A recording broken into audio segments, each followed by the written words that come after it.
ஓம் ஸ்ரீ குருப்பியோ நமக. ஓம் சக்தி பராசக்தி. அனைவருக்கும் வணக்கம். நான் உங்கள் ஆஸ்ட்ரோலக்ஷ்மி. நாம இன்னைக்கு கடக ராசிக்காரர்களுக்கு பிறக்கும் விசுவாவசு வருடம் என்ன மாதிரி பலன்களை கொடுக்க போகுது அப்படின்றத பத்தி தான் பார்க்க போறோம். ராசி அதிபதியே 4ல போய் உட்கார்ந்து இந்த வருஷம் பிறக்க போகுதுங்க. அதுலயும் பாத்தீங்கன்னா ராகுனுடைய சாரத்துல உட்கார்ந்து பிறக்க போகிறார். அதனால இந்த வருஷம் எது நடந்தாலுமே பிரம்மாண்டமா நடக்கும். அது நல்லதா இருந்தாலும் அசுபமாக இருந்தாலும் பிரம்மாண்டமா தான் நடக்கும். இதுல நீங்க நன்மைகள் அதிகமாக இந்த வருஷம் பெற போறீங்க. ஏன் அப்படின்னா 9ல சனீஸ்வரனுங்க, நல்ல நிலைப்பாடு. அவர் கன்ஃபார்ம்டா உங்களுக்கு ஒரு பெரிய மாற்றத்தை இந்த வருஷம் கொடுக்க போறாரு. அதுல எந்த ஒரு சந்தேகமும் வேண்டாம். என்ன வருஷம் பிறந்ததுக்கு அப்புறமா வரக்கூடிய ராகு கேது பயிற்சியும் குரு பயிற்சியும் கொஞ்சம் முன்ன பின்ன இருக்கும். ஒன்றும் இல்லை, இந்த வருஷம் என்ன செய்வீங்க?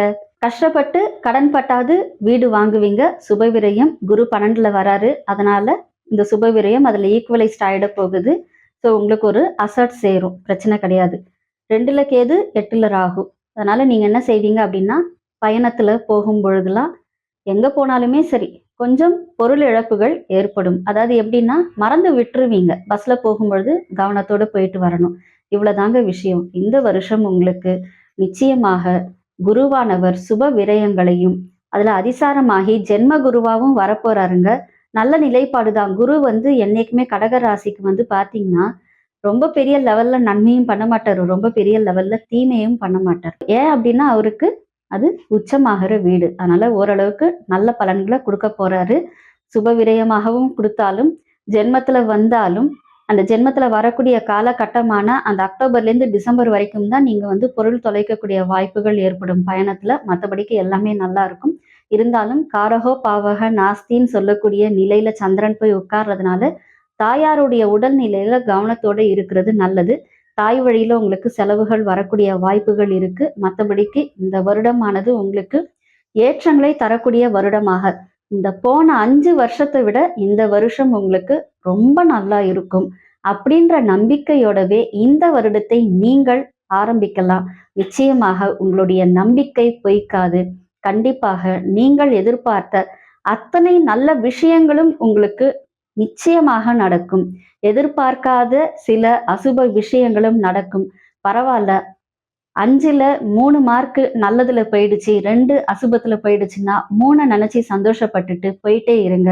கண்டிப்பாக இந்த வருடம் சந்திரனுடைய அருளாலும் அன்னை ஸ்ரீ லலிதாம்பிகையின் அருளாலும் உங்களுக்கு கண்டிப்பாக இந்த வருடம் நல்ல ஏற்றங்களையும் நல்ல மாற்றங்களையும் தரும் என்பதில் எந்த ஒரு சந்தேகமும் இல்லை. தாய் வழியில எந்த சொத்துக்கள் வந்தாலுமே உங்களுக்கு செலவோட தாங்க வரும். அதனால கவனத்தோட இருங்க. பிரச்சனைகளோட தான் வரும், அதுலயும் கவனத்தோட இருங்க. 2ல கேது சூரியனுடைய வீட்டுக்கு வரதுனால அப்பாவுடைய உடல் ஆரோக்கியத்துல கவனத்தோட இருங்க. பொதுவா கடகராசிக்காரர்களுக்கு பாத்தீங்கன்னா பௌர்ணமியில கிரிவலம் போறது ரொம்ப சிறப்புங்க. அதுக்காக திருவண்ணாமலைக்கு தான் போகணும்னு இல்லை. உங்க வீட்டுக்கு பக்கத்திலேயே ஏதாவது ஒரு மலை கோயில் இருக்கா, அதை போய் சுத்திட்டு வாங்க, ரொம்ப நல்லது. அதே மாதிரி சிவன் பார்வதிக்கு நீங்க பால் அபிஷேகம் செய்கிறீர்களோ அந்த அளவுக்கு உங்கள் வாழ்க்கை பால் பொங்குவது போல் மகிழ்ச்சியாக பொங்கி வரும். கண்டிப்பாக எல்லா நல்ல விஷயங்களும் நல்ல ஏற்றங்களும் உங்களுக்கு இந்த வருஷம் நிகழும். பௌர்ணமியின் சத்யநாராயண பூஜையை செய்வதன் மூலமாகவும் அதில் கலந்து கொள்வதன் மூலமாகவும் அனைத்து சந்தோஷங்களையும் நீங்கள் இந்த வருடம் பெறுவீர்கள். இது எல்லாமே பொது பலன் தான். உங்களுடைய ஜனன ஜாதகத்துல கிரகங்கள் நிற்கின்ற நிலையை பொறுத்து இந்த பலன்களானது மாறக்கூடிய வாய்ப்புகள் அதிகமாக இருக்கிறது. ஜோதிடம் மற்றும் ஆன்மீகம் சார்ந்த தகவல்களுக்கு இந்த சேனலை நீங்க லைக் பண்ணுங்க, ஷேர் பண்ணுங்க, சப்ஸ்கிரைப் பண்ணுங்க. தனிப்பட்ட முறையில் உங்கள் ஜாதகத்தை பார்ப்பதற்கும் பிரசன்னம் மூலம் உங்களுக்கு பலன்களை தெரிந்து கொள்வதற்கும் நீங்கள் எங்களை தொடர்பு கொள்ளலாம்.